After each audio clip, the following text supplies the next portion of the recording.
읽었던 이 본문 가지고 하나님의 언약, 하나님의 일꾼이라는 제목으로 말씀을 전하겠습니다. 창세기에서 요셉 이야기를 읽으면서 요셉처럼 믿음으로 살면 요셉처럼 성공한다, 그렇게 읽고 해석하는 경우가 있습니다. 요셉처럼 믿음으로 살면 요셉처럼 성공한다, 그런 식으로 성경을 읽으면 타락한 기독교인 되기 쉬워요. 신앙생활의 목적이 출세하는 것이나 성공하는 것에 있는 것이 아닌 줄 알아야 합니다. 출세하고 성공하는 것을 너무 중요하게 생각하면 결국 하나님보다 성공을 더 중요하게 생각하는 우상 숭배자가 되기 쉽습니다. 오히려 지난주에 말씀드린 것처럼 하나님께서 어떻게 이 전 지구적인 재난, 온 세상이 참 빠져드는 그런 고통으로부터 세상을 건져내시려고 일꾼을 길러내시는가 하는 것을 주목하는 것이 훨씬 더 중요합니다. 하나님은 세상의 고통, 세상의 신음으로부터 사람을 건져내려고 하시는 분이거든요. 그래서 예수 믿는 사람은 사실 성경을 읽으면서 세상의 고통 소리에 좀 귀를 기울이고 신음하는 사람들의 그 아픔에 눈을 좀 시선을 향하는 그런 믿음을 좀 배워야 될 필요가 있어요. 더욱이 요즘은 온 세상이 얼마나 불안해하고 두려워하고 얼마나 힘들어 하는지 모릅니다. 고통당하는 사람 상당히 많아요. 그러니 이런 고통당하는 사람들을 살펴보고 또 그 고통에서부터 사람을 건져내는 일, 그것이 하나님께서 기뻐하시는 일인 줄 알아야 합니다. 요즘은 세상 사람들이 다 코로나 그러지만 사실 코로나보다 더 무서운 거는요, 사람 안에 있는 탐욕이에요. 이게 전염병이 문제가 아니고 이 전염병을 만들어낸 원인이 사람의 탐욕에 있다는 사실을 우리가 잘 기억해야 합니다. 그래서 설령 백신이 나와서 병을 고친다 손치더라도 사람이 탐욕을 제어할 수 있는 문화를 만들어내지 못하면 이 코로나19보다 더 무서운 일이 벌어질 가능성이 있어요. 그래서 예수 믿는 사람은 이 타락한 세상을 살면서 욕심을 제어하는 법을 좀 배워야 되고 탐욕을 절제하는 문화를 만들어낼 줄 알아야 합니다. 문화라는 것이 있습니다. 우리가 보고 즐기고 살아가는 이 모든 삶의 환경들이 있어요. 우리가 보는 춤, 노래, 영화, 게임. 그런데요, 사실 그거를 가만히 보면 이 탐욕을 정당화하고 탐욕을 예쁘게 묘사하는 것들 상당히 많아서 우리는 이 세상을 살면서 뭐든지 내가 원하는 것을 이루면 된다고 생각하는 사람이 되기가 쉽습니다. 그러니 이게 얼마나 위험한 시대인지 몰라요. 하나님은 오히려 이 탐욕에 매인 세상, 오히려 탐욕을 정당화하는 세상, 이 자본주의 물질 문명 혹은 자본주의적인 소비 문명, 이런 것에 대항할 수 있는 사람을 찾으신다는 사실을 우리가 잘 기억해야 합니다. 그래서 우리는 뭐든지 자기 원하는 바를 이루고 자기 꿈을 이루고 혹은 자기 욕심을 채우는 인생 살려고 하면 안 되고, 신앙생활 할 때 어떻게 세상에 복이 되는 삶을 살 수 있을 거냐 하는 것을 더 중요하게 생각해야 합니다. 그래서 우상 숭배자와 예수 믿는 사람이 다릅니다. 우상 숭배자는 자기 잘 되는 것이 예배와 기도의 목적이에요. 우상 숭배자는 자기가 행복해야 되는 거죠. 자기가 복을 받아야 돼요. 예수 믿는 사람은 그렇지 않습니다. 예수 믿는 사람은 기도하고 예배하면서 오히려 세상에 복이 되고 하나님의 뜻을 받들어 순종하는 삶을 배우게 되는 거죠. 하나님의 뜻을 받들어 순종하는 삶을 배우다가 자신을 희생하고 자기 누리는 복을 포기하는 거, 이런 거 충분히 받아들일 수 있는 이런 사람으로 점점 자라고 변하고 성숙해가는, 그것이 예수를 제대로 믿는 것인 줄 알아야 합니다. 그래서 내가 예수 믿어서 얼마나 많은 복을 받았느냐, 그게 중요한 것이 아니고 우리가 세상에 얼마나 많은 은혜를 흘려보내었느냐 하는 것이 더 중요한 문제라는 사실을 잘 기억해야 합니다. 그래서 성경을 읽으면서 그저 높아지고 출세했다고 그게 복받은 거다 이렇게 해석하는 거는요, 우상숭배자 되는 길이고 그거는 타락한 기독교로 젖어 들어가는 길이에요. 그러니 성경 읽으면서 이거를 요셉의 출세기로 읽으면 안 된다는 거죠. 그리고 요즘 우리가 요셉 이야기 읽으면 형제들 만나고 아버지 만나고 이런 장면을 우리가 보는데 이게 그냥 흩어진 가족이 다시 재회하는 거냐? 그렇지 않습니다. 성경을 좀 더 큰 맥락에서 읽어야 하는데, 우리가 이번 주에 영적 철인하신 분들은 창세기 통독을 아마 이제 다 끝내셨을 거예요. 영적 철인 기회가 있을 때 성경을 한번 열심히 읽어보는 거 필요합니다. 그러면 한 100일 동안 성경 통독, 그래서 영적 철인 열심히 하시는 분은요, 최소한 지금까지 성경 10독, 10독은 한 거예요. 지금 이제 올해 하면 이제, 그러니까 그런 식으로 성경을 자꾸 읽으면 우리 성경의 맥락을 더 잘 이해하게 되겠죠. 이번 주에 창세기 읽었던 분, 제가 지금 말씀드리는 것을 한번 생각해 보시기 바랍니다. 하나님께서 아브라함을 부르셨어요. 자식을 낳을 수 없는 사람이었죠. 불임이었어요. 아브라함에게 약속하시기를 하늘의 별처럼 바다의 모래처럼 많은 후손을 주시겠다 약속하셨어요. 그게 아브라함 언약의 첫 번째 요소입니다. 하나님께서 자식 낳을 수 없는 아브라함에게 하늘의 별처럼 바다의 모래처럼 많은 후손 주시겠다 약속한 뒤에 또 한 가지 말씀하시기를 그 후손들은 내 백성이 되고 나는 그들의 하나님이 되겠다 이렇게 말씀하죠. 그래서 특별한 관계에서 보살펴 주시는 아버지가 되시겠다 약속하신 거예요. 그리고 세 번째, 그리고 그 후손들에게 이 가나안 땅을 기업으로 주겠다. 그래서 아브라함 언약에는요, 세 가지 요소가 있어요. 많은 후손, 하나님과의 관계, 그리고 땅. 그리고 이 세 가지 약속을 이삭에게 고스란히 재확인하시고 야곱에게 고스란히 재확인하십니다. 그래서 하나님께서 아브라함, 이삭, 야곱 믿음의 조상들에게 언약하신 것을 이루시는 거예요. 하나님이 아브라함, 이삭, 야곱에게 언약하신 그 세 가지 약속을 이루시는 과정을 창세기, 출애굽기, 레위기, 민수기, 신명기, 여호수아서까지, 이게 이제 그 스토리가 계속 이제 연결이 되는 거죠. 물론 하나님의 언약은 아브라함도요, 우리와 성정이 같은 사람이어가지고 하나님이 말씀하셨는데 그거 확 믿지 못했어요. 그래서 자기 나름대로 막 계산하고 머리 굴리고 이렇게 하다가 이스마엘 낳고 이런 일도 있고, 이삭은 눈이 어두웠어요. 야곱은 너무 약삭 빨랐어요. 야곱은 자기 꿈이 있었어요. 그래가지고 자기 꿈을 이루기 위해서 얼마나 열심히 노력했는지 모릅니다. 그래서 하나님의 언약이 성취되는데 몇 번의 위기가 있어요. 그런데 하나님이 믿음 없는 아브라함, 눈이 어두운 이삭, 혹은 약삭 빠른 야곱 때문에 하나님의 언약이 무너지지 않고 오히려 하나님은 끈기 있게 믿음 없는 그 사람들보다 더 놀라운 은혜, 그 사람들이 감당할 수 없는 복을 베푸셔가지고 이 아브라함, 이삭, 야곱에게 주신 그 언약을 계속 성취시켜가는 과정을 우리가 지금 창세기에서 읽고 있는 것입니다. 하나님의 언약이 뭡니까? 하나님의 언약은 세상에 복이 될 수 있는 거룩한 제사장, 그런 제사장 나라를 만들어내시는 거예요. 하나님의 언약은 이 타락한 세상에 생명을 줄 수 있는, 소망을 줄 수 있는 일꾼, 또 그런 거룩한 공동체를 길러내시는 거죠. 하나님이 사람을 기르시고 공동체를 기르시는 거예요. 하나님이 길러내시는 그런 사람, 하나님이 길러내신 그런 일꾼이 제사장 나라인 거죠. 그러니까 하나님께서 아브라함에게 그 언약을 설명하시고 구체적으로 설명하실 때 예를 들면 이런 말씀 하신 적도 있어요. 창세기 15장 13절과 14절입니다. 같이 한번 읽어볼까요? 시작. 여호와께서 아브라함에게 이르시되 너는 반드시 알라. 네 자손이 이방에서 객이 되어 그들을 섬기겠고 그들은 400년 동안 내 자손을 괴롭히리니 그들이 섬기는 나라를 내가 징벌할지며 그 후에 내 자손이 큰 재물을 가지고 이끌고 나오리라. 주님이 이렇게 말씀하셨을 때 아브라함에게 언약을 구체적으로 설명하시면서 하신 말씀이거든요. 그래서 우리는 창세기를 읽으면 이제 요셉이 애굽으로 내려가요. 그리고 요셉을 뒤따라 야곱의 모든 아들들이 애굽으로 내려가요. 그리고 애굽에서 한 400년 사는 거죠.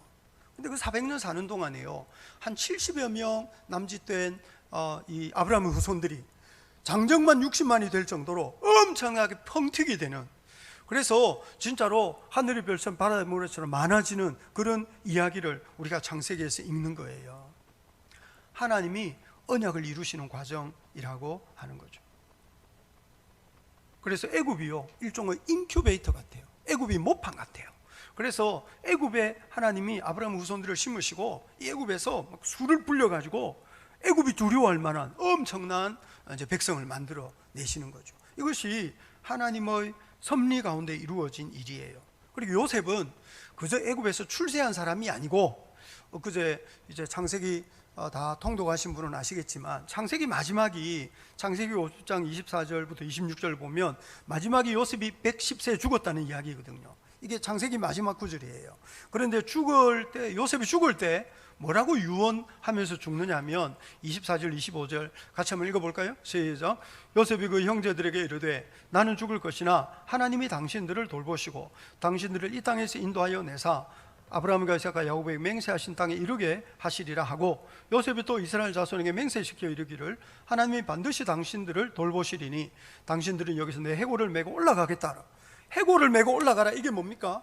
애굽에 묻히기 싫다는 거예요. 애굽이 내 고향 아니고 내 마음 둘 곳 아니고 나는 죽어서라도 가나안에 가겠다는 거죠. 왜 가나안입니까? 하나님이 아브라함, 이삭, 야곱에게 맹세하신, 그 맹세하사 내가 주겠다 약속하신 그 땅, 약속의 땅이라는 거예요. 그래서 사실 요셉 이야기는요, 이 하나님의 언약이 성취될 것을 바라고 기다리는 믿음의 삶이었어요. 요셉은 자기가 애굽에서 총리가 되고 많은 것을 누리는 삶을 살았지만 그걸로 만족하지 않았어요. 그것이 자기 삶의 전부다 생각하지 않았던 거예요. 오히려 그거는 하나님이 언약을 이루시는 과정이라고, 그리고 자기도 그렇지만 모든 아브라함의 후손들은 다 그 약속을 바라보고 살아야 할 거다, 이렇게 말하면서 죽어요. 그러니 사실상 이 하나님의 언약이 어떻게 이루어져 가느냐 하는 것이 더 중요한 문제라고. 이게 그냥 헤어졌던 가족 만나는 이야기가 아니고 하나님의 언약이 어떻게 이루어져 가느냐는, 하나님의 언약이 있어요. 하나님의 계획, 하나님의 뜻, 하나님의 작정. 옛날 우리 믿음의 선조들이 그거를 하나님의 작정이라고 했는데, 하나님의 작정이 뭐냐면 하나님이 계획하시고 뜻하시는 어떤 목적이 있다는 거죠. 그 목적을 이루기 위해서 하나님이 열심히 일하시는 거예요. 근데 그 하나님의 작정이 뭐냐? 하나님의 뜻이 뭐냐? 하나님의 뜻은 타락한 세상을 회복하는 거죠. 하나님의 뜻은 이를테면 디모데 전서 2장 4절에 하나님은 모든 사람이 구원받기를 원하시고 모든 사람이 진리를 아는데 이르기를 원하시는 거죠. 하나님은 타락한 세상을 회복하시고 타락한 세상에서 병든 인생을 고치시기를 원하시고 타락한 세상에서 영원히 죽을 수밖에 없는 사람들에게 생명 주기를 원하시는, 세상을 고치고 세상을 회복하고 세상을 구원하기를 원하시는 분이라는 거죠. 이 목적을 가지고 하나님이 지금도 열심히 일하시는 줄 믿으시기 바랍니다. 하나님이 지금도 열심히 일하세요. 물론 세상에는 하나님을 대항하는 악한 세력들이 있죠. 세상에는 하나님께 순종하지 않는 고약한 인생들이 있어요. 하나님을 알기를 우습게 하는 사람들이 있죠. 이를테면 요셉의 형들이 요셉을 죽이려고 하다가 이제 노예로 팔았어요. 아주 고약한 짓이죠. 이를테면 보디발의 아내가 요셉을 유혹했어요. 아주 나쁜 짓이죠. 세상에는 이렇게 나쁜 짓 하는 사람들이 있어요. 하나님 뜻이 아닙니다. 세상에는 하나님이 원하지 않는 일 자주 일어납니다. 어떤 사람들은요, 아주 이상한 논리를 가지고 말하는 사람들, 이상한 논리를 말하는 사람들은, 아니 요셉의 형들이 요셉을 팔았기 때문에 요셉이 애굽으로 간 거 아니냐, 보디발의 아내가 유혹했기 때문에 누명 쓰고 감옥에 간 것 아니냐, 그리고 여튼 이 술 맡은 관원장이 요셉 은혜 잊어버리고 그냥 지났기 때문에 적절한 때에 요셉이 딱 이렇게 출연한 거 아니냐, 그러니 이런 사람들 다 하나님의 뜻대로 한 사람들이다, 이렇게 말하는 사람들이 있어요. 이를테면 예수님 팔아버린 가룟 유다 정말 중요한 역할을 한 거다, 가룟 유다 아니면 어떻게 됐겠냐, 가룟 유다 훌륭한 사람, 이렇게 말하는 사람들도 있다니까요. 그런 거를 사단의 논리라 그러는 거예요. 사단의 논리. 여러분, 하나님이 고약한 짓, 못된 짓, 나쁜 짓을 통해서라도 선한 일을 이루실 수 있다면 선한 삶을 통해서는 얼마나 더 아름다운 역사를 이루어내시겠습니까? 하나님이 능력이 많으시고 하나님이 사랑이 많으셔서 악을 선으로 바꾸시는 거지, 그거는 하나님이 일하시는 것이지, 그렇다고 해서 악을 정당화하는 것은 안 되는 거예요. 하나님은 악을 정당화하지 않으세요. 그래서 형들이 요셉 팔아버린 거는 나쁜 짓이고, 보디발의 아내가 요셉을 유혹하는 거는 하지 말아야 될 짓을 한 것이고, 이 술 맡은 관원장이 요셉의 은혜를 잊어버린 것은 배은망덕한 짓입니다. 우리는 이 세상을 살면서 고약한 짓, 악한 짓, 배은망덕한 짓, 그런 거 하면 안 돼요. 그거는 하나님이 원하시는 일이 아닙니다. 하나님이 원하지 않는 고약한 짓, 나쁜 짓 하는 사람이 너무 많기 때문에 세상의 고통과 슬픔으로 가득 찬 거예요.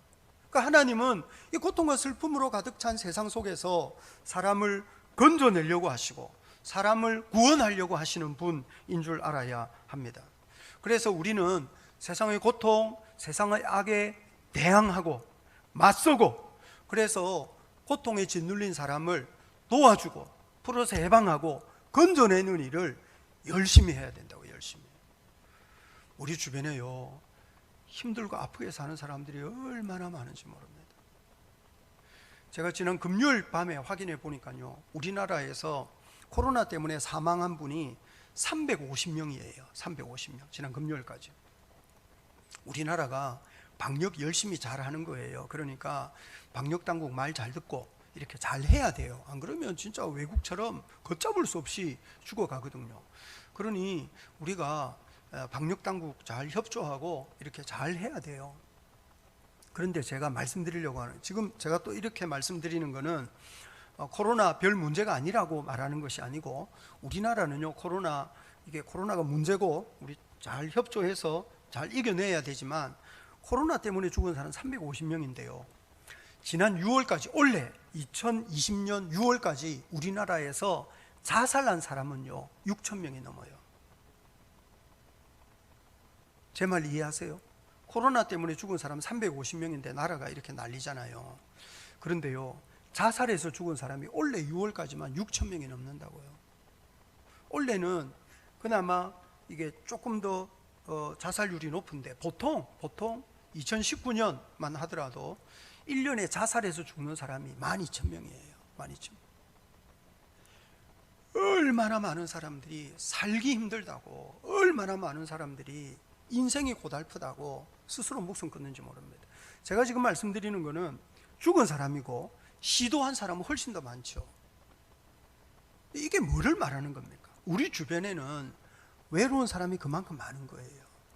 우리 주변에는 정말 더 이상 살 수 없다고 생각할 정도로 비참한 사람들이 너무 많다는 거예요.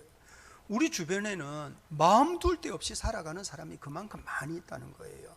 그러니 이런 세상에서 예수 믿는 사람이 자기 앞가림만 하며 산다는 것은 죄지요, 여러분. 우리 주변에 누구에게 말을 못해서 우울하고 힘들고 답답하게 살아가는 사람이 이렇게 많은데, 우리가 다 그냥 혼자 속 편하게 산다고 해서 괜찮다고 그렇게 생각하며 살아가는 거 죄라는 거죠. 여러분, 그러니 예수 믿는 사람은요, 이런 시대일수록, 이렇게 불안하고 두려운 시대일수록 주변의 연약한 사람들을 돌아볼 줄 알아야 된다고. 맨날 사회적 거리두기 하라 그런다고 혼자 그냥 마스크 쓰고 누구 만나지도 않고 그냥 이렇게 사는 게 아니고, 물리적 거리두기 하되 사회적 거리는 더 도타워져야 된다고요. 연락하고 만나고 챙겨주고 위로하고 격려하고 응원하고, 너무 힘든 일 없느냐 물어도 보고, 너 기도 제목 없느냐 물어도 보고, 같이 기도해주고, 먹을 거 좀 갖다 주고, 같이 챙겨서 밥도 먹고. 여러분, 그래서 인생에 네 혼자 아니야. 응? 사람들이 자기가 혼자라고 생각해요. 아무도 내 마음 몰라준다 그러거든요. 아무도 내 마음 몰라주는 게 아니죠. 여러분, 우리가 인생이 수렁으로 빠져들어갈 때도 우리가 버림받은 인생 아니에요. 우리 요셉 이야기 보세요. 요셉이 누명 쓰고 감옥에 갇히고 수렁으로 점점 빠져들어가는데 언제 풀려날지도 모를 그런 절망이거든요. 그런데 그런 절망이라고 해서 정말 버림받은 인생이냐? 아니에요. 노예로 팔릴 때도 하나님이 함께 하셨다 그러고, 감옥에 들어갈 때도 하나님이 함께 하셨다 그러는데, 문제는 함께 하시는 하나님은 눈에 보이지 않는 거죠. 하나님이 우리와 함께 하시지만 하나님이 눈에 보이지 않아요. 하나님의 손길이 우리와 함께 하신다 그러지만 그 손길이 느껴지지 않는다고요. 예수 믿는 사람들이, 교회가 그런 손길이에요. 그래서 우리 그리스도의 몸이라 그러는 거거든요. 누군가에게는 도움이 필요하고, 누군가에게는 위로가 필요하고, 누군가에게는 격려가 필요하고, 누군가에게 응원이 필요하다는 사실을 우리가 잘 기억해야 합니다. 세상에 혼자가 아니다. 마귀는 아무도 네 마음 몰라. 이거는 마귀가 하는 말이죠. 그거는 사단이 하는 거짓말이에요. 아무도 네 마음 몰라. 너는 인생에 혼자야. 버림받았어. 그렇게 말하는 거는 사단이 하는 말이라고요. 주님은 아니죠. 주님은 흑암 가운데 빛이 없을 때라도 우리와 함께 하시는 분이에요. 사망의 음침한 골짜기에서도 우리를 돌보시는 분이 우리 주님이신 줄 믿으시기를 바랍니다. 그러니 주님은 한순간도 우리를 버리지 않으시고 주님은 한순간도 우리를 잊어버린 적이 없으세요. 그러니 마귀의 속임수에 넘어가서 세상에 아무도 내 편 없고 아무도 내 마음 모르고 나는 철저하게 혼자, 이렇게 생각하는 사람에게 아니야, 너는 혼자 아니고, 너는 버림받은 인생 아니고, 너는 비록 수렁가에 빠져있고 사망의 은침한 골짜기를 지나는 것 같지만 주님이 너와 함께 하셔. 그런 어떤 하나님께 붙들린 그런 일꾼, 하나님을 쓰실 만한 그런 일꾼 되는 거 얼마나 중요한 일이겠어요. 하나님께 순종하는 사람을 통해서 하나님이 일하시는 줄 믿으시기 바랍니다. 오늘 우리가 읽고 있는 창세기 44장 보면요, 요셉의 종들이 요셉 시키는 대로 다 해요.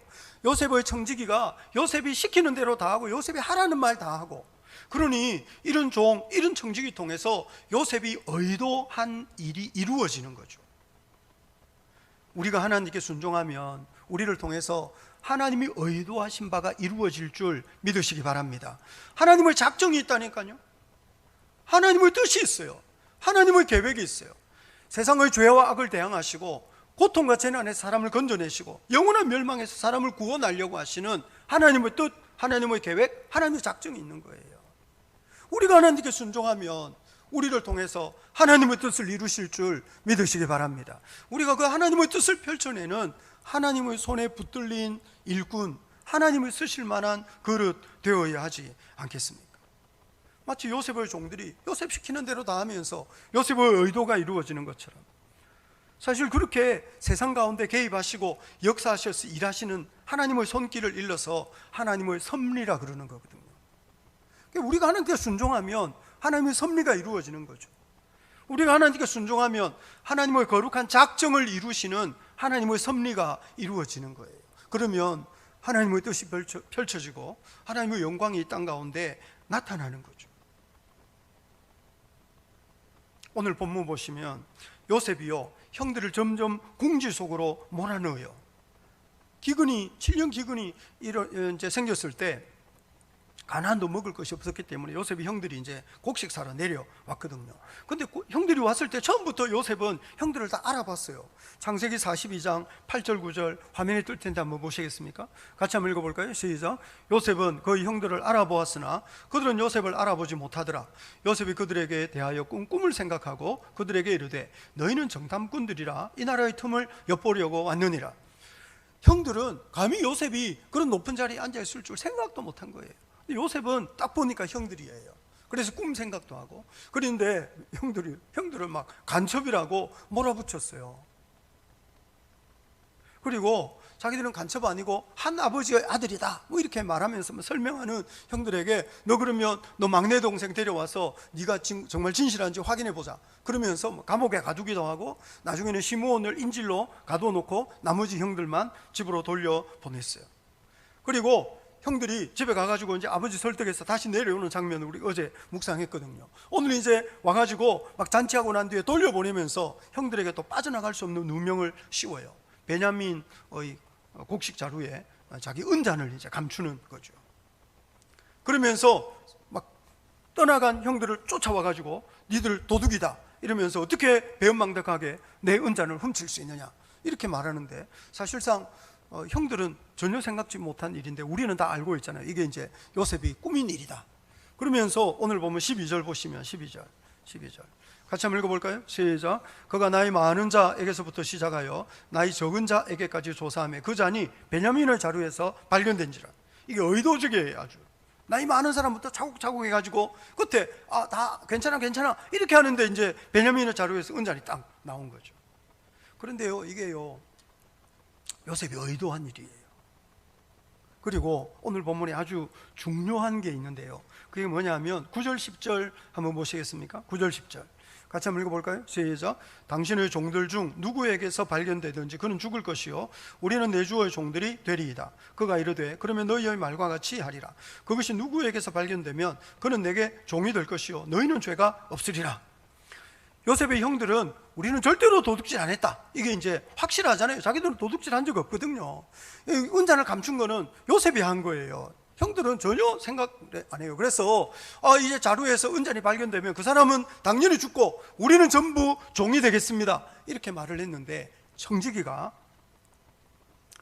나머지는 죄 없고 은잔 발견된 그 사람만 종이 되면 돼, 그 사람만 노예가 되면 돼, 이렇게 말하는 거예요. 똑같은 이야기를 16절 17절에 했어요. 16절 17절은 이제 베냐민에게서 은잔이 발견된 뒤에 유다가 대표로 하는 말이에요. 16절 보시면 유다가 말하되 무슨 말을 내가 하겠습니까? 무슨 설명을 하겠습니까? 어떻게 우리 정직함을 나타내겠습니까? 하나님의 종들의 죄악을 찾아내셨으니 우리와 이 잔이 발견된 자가 다 내 주의 노예가 되겠나이다. 우리 모든 사람이 다 노예가 될 수밖에 없습니다, 이렇게 탄식을 하는데, 17절 한번 읽어볼까요? 17절 같이 한번 읽어볼까요? 시작. 요셉이 이르되 내가 결코 그리하지 아니하리라. 잔이 그 손에서 발견된 자만 내 종이 되고 너희는 평안히 너희 아버지께로 도로 올라갈 것이니라. 이게 뭐냐 하면, 한 사람만 노예가 되면 돼, 나머지는 다 자유, 니들 다 그냥 집으로 가, 평안히 돌아가, 이렇게 말하는 거예요. 이게요, 요셉의 시험입니다. 이 장면이 일종의 시험이라고요. 한때 형들은 요셉을 없애버리면 자기가 편안할 줄 알았어요. 그래서 요셉을 제거했죠. 그때는 거짓말로, 속임수로 아버지를 속인 거예요, 이 사람들이. 그런데요, 지금은 베냐민만 포기하면 괜찮아요. 그리고 포기할 수밖에 없는 상황이 됐어요. 베냐민이 요셉의 애굽 총리의 은잔을 훔쳤으리라고 누가 생각할 수 있었겠어요?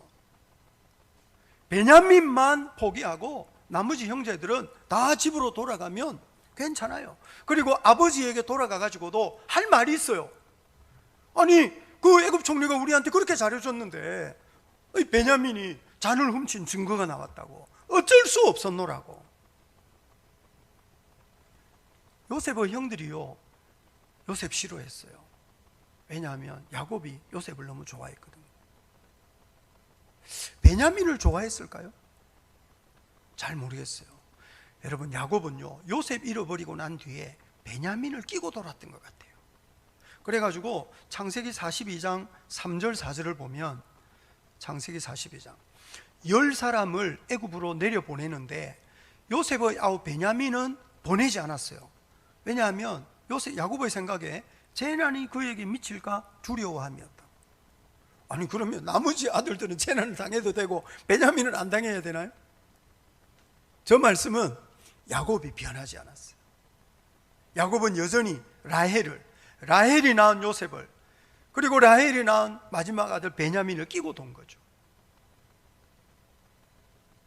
요셉이요, 의도적으로 베냐민을 주목해요. 그래서 어제 묵상했던 43장 34절에도 보시면, 43장 34절 같이 한번 읽어볼까요? 시작. 요셉이 자기 음식을 그들에게 주되 베냐민에게는 다른 사람보다 5배나 주매 그들이 마시며 요셉과 함께 즐거워하였다. 야곱의 문제가 뭐냐면 요셉한테만 잘해주는 거예요. 베냐민에게만 잘해줘요. 나머지 형들은 푸대죠. 요셉이 의도적으로 베냐민에게 5배나 줘요. 형들이 어떤 사람이 되었는지를 확인하려고 하는 시험인 것처럼 보입니다. 형들이 베냐민을 포기할 수밖에 없는, 포기해도 되는 그런 상황을 만들었어요.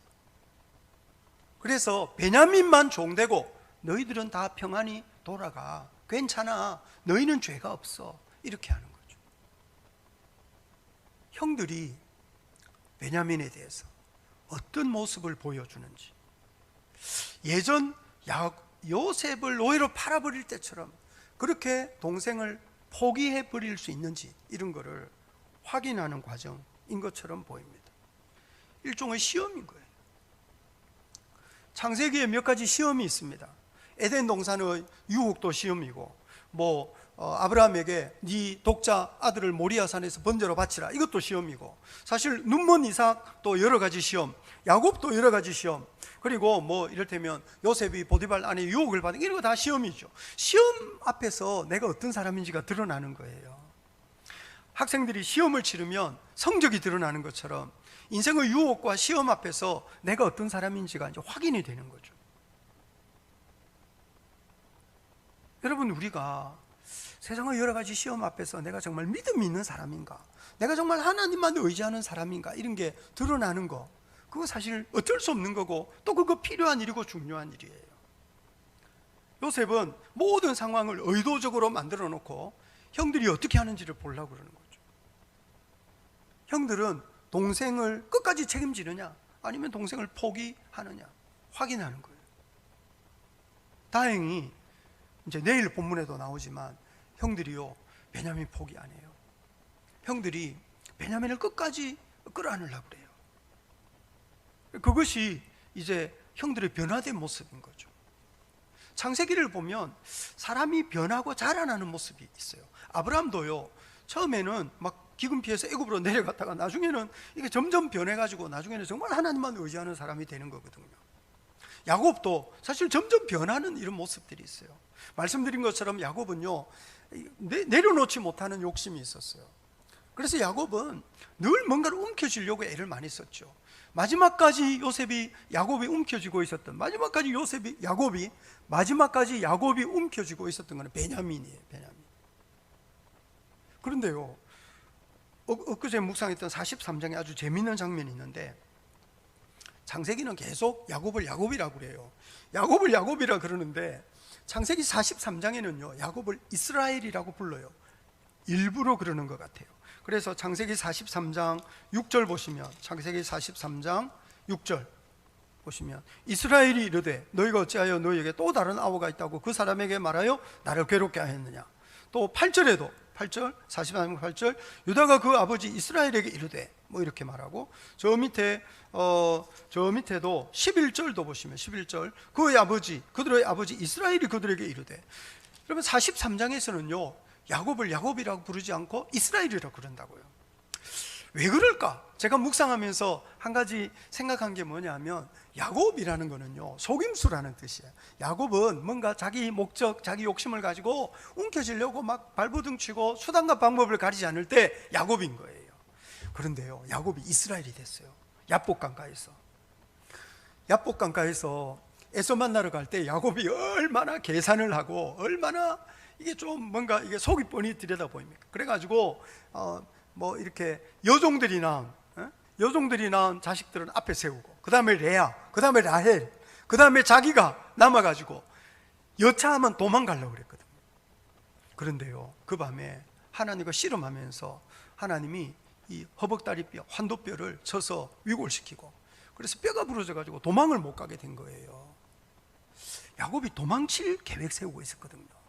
너무 위험한, 에서를 만난다는 건 너무 위험한 일이다. 그래서 도망칠 작전을 다 세웠는데 하나님이 도망을 할 수 없는 장애인으로 만들었어요.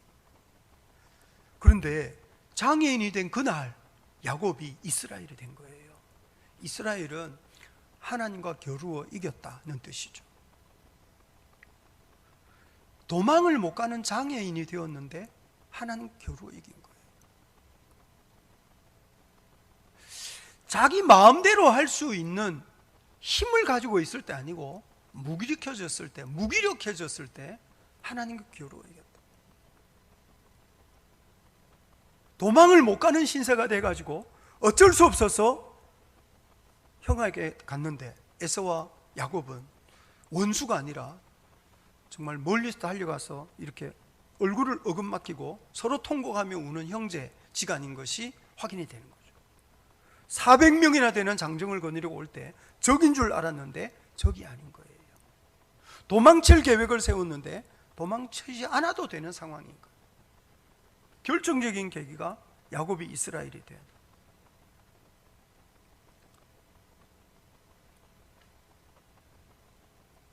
그 야곱이요, 끝까지 내려놓지 못하는 것이 베냐민이었어요. 그런데 창세기 43장 14절을 보시면, 창세기 43장 14절입니다. 같이 한번 읽어볼까요? 시작. 전능하신 하나님께서 그 사람 앞에서 너희에게 은혜를 베푸사 그 사람으로 너희 다른 형제와 베냐민을 돌려보내게 하시기를 원하노라. 내가 자식을 잃게 되면 이리로다. 내가 자식을 잃게 되면 이리로다. 끝까지 내려놓지 못한 베냐민이었는데 전능하신 하나님께서 돌려보내어 주시기를 원한다.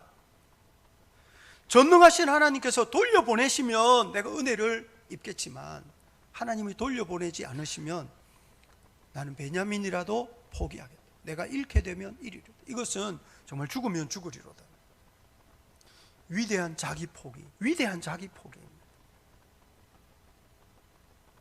우리가 하나님 앞에서 배워야 될 것이 자기를 포기할 수 있는, 하나님께서 100살이 되어서 주신 이삭을 모리아산에서 번제로 바치라. 이게 어떤 시험입니까? 너는 이삭이 중요하냐, 이삭을 주신 하나님이 중요하냐, 이런 거예요. 우리는 세상을 살면서 이삭에게 목숨을 거는 거죠. 눈에 보이는 거, 내가 움켜쥐고 있는 거. 그런데 이삭 아니고 이삭을 주신 하나님인 거예요. 돈이 아니고 하나님이신 거죠. 자식이 아니라 하나님인 거죠. 요즘은 사회적 지위 혹은 건강 아니고 하나님인 거죠. 그런데 하나님 아니고 건강 이러면 이제 그때부터 불안이 이제 시작되는 거예요. 하나님 아니고 자녀 이러면 이제 그때부터 평안이 없는 거예요. 야곱 보세요. 야곱은요 얼마나 많은 것을 움켜쥐었는지 모릅니다. 야곱은 혼자 바다나람으로 도망가다가 큰 대를 이루어서 돌아왔거든요. 엄청난 부자가 된 거예요. 여러분, 그런데 야곱 안에 평강이 없었습니다. 야곱의 마음에 평강이 없었다. 야곱이 계획 세우고 작전 짜고 이럴 때 마음에 평안이 없었습니다. 불안과 두려움이 가득했다고.